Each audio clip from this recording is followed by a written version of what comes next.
मैं वसंत फुटाने महाराष्ट्र के अमरावती ज़िले का रहने वाला हूँ। सालों से प्राकृतिक खेती कर रहा हूँ।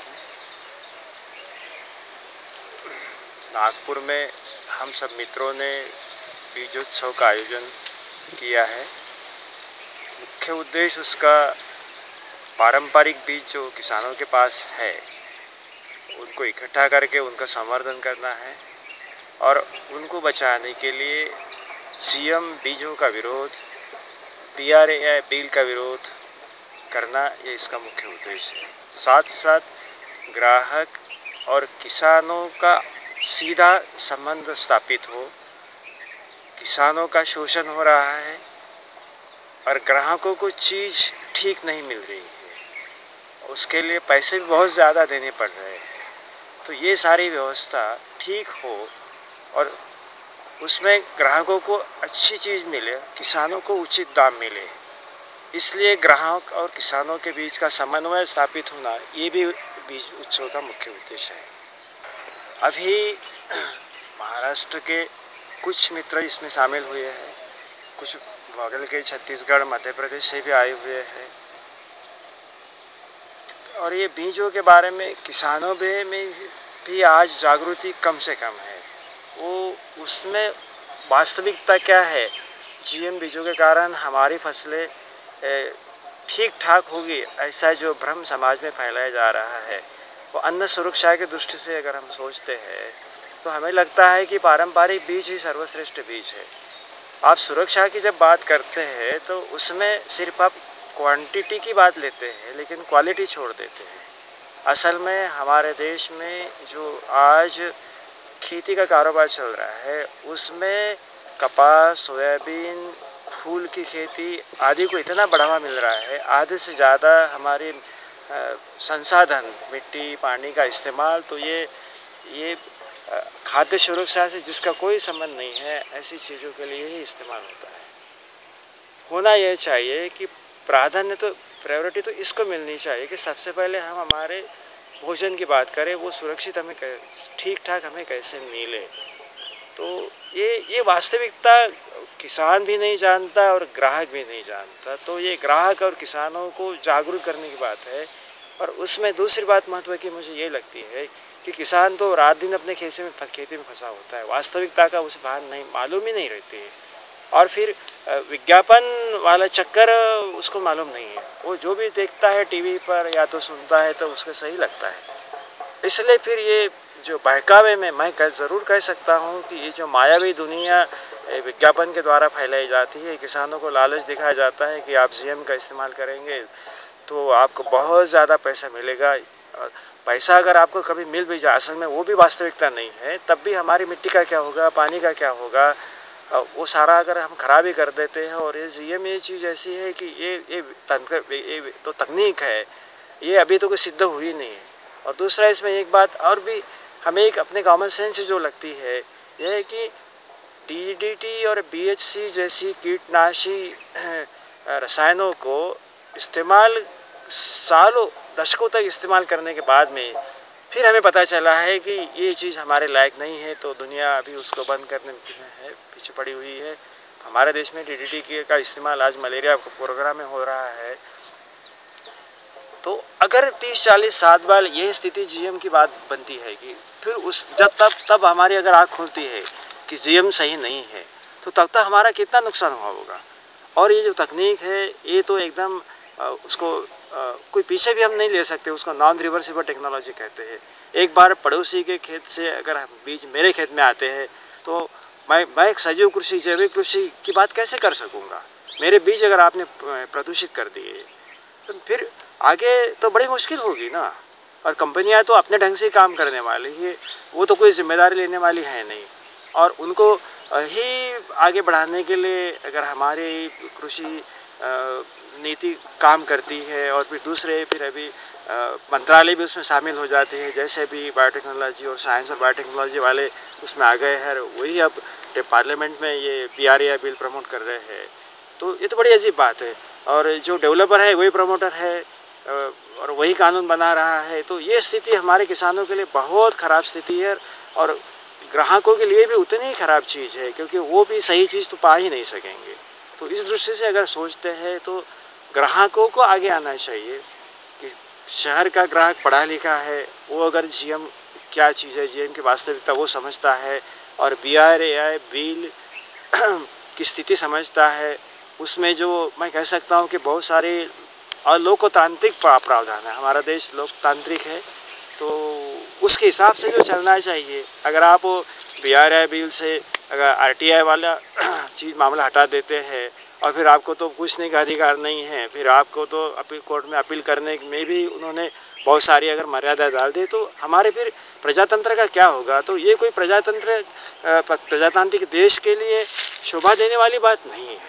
तो ये सारी चीज़ों को लेकर हम बीज उत्सव अभी मना रहे हैं और आशा है कि हमें मीडिया भी इसमें सहयोग कुछ करेगा।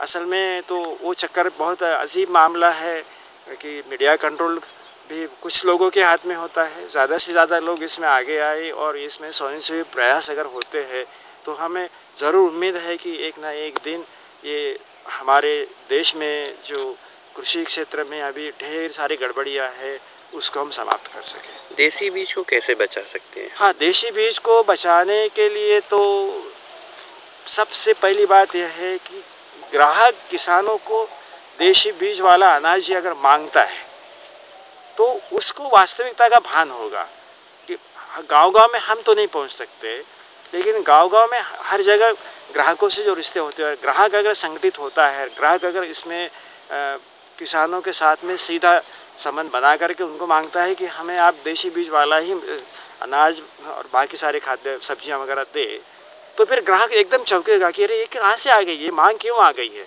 तो उसे जड़ में हो जाएगा और फिर उसको उसका महत्व मालूम होगा। तो यही महत्व की बात है कि आगे जो मुख्य भूमिका रहेगी वो शहरी ग्राहक की रहेगी। गांव वाला तो बेचारा ही बन जाता है, वो तो बड़ा भोला भाला आदमी है, कोई उसके पास में सबसे पहले जो पहुंच गया तो फिर वो उसी का माल उठाएगा। तो आज जो भी कृषि विज्ञान गांव में पहुंचा है वो कृषि सेवा केंद्र मतलब एग्रो सर्विस सेंटर वालों के माध्यम से पहुंचा है। जैसे फार्मास्यूटिकल क्षेत्र में एमआरआई चाहता है,